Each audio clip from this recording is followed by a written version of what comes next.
So wrapping up, Valerie had to leave earlier than she realized.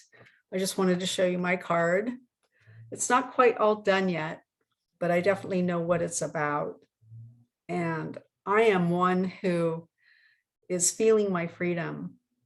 I am the one who is no longer held down. I am the one who will be transitioning out of this heavy clothing. I am the one returning what no longer serves me to the love and light. The gift I have for you is freedom.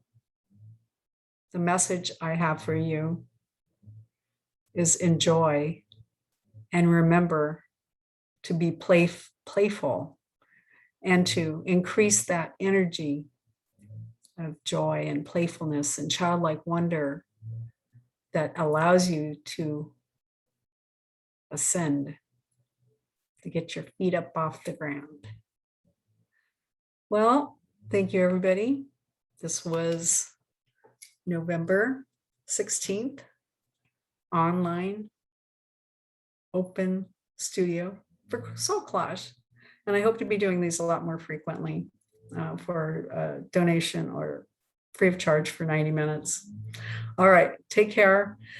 And I'll see you next time. Bye-bye for now. Kim Gordon-Cumbo, Heartwise Healing Paths.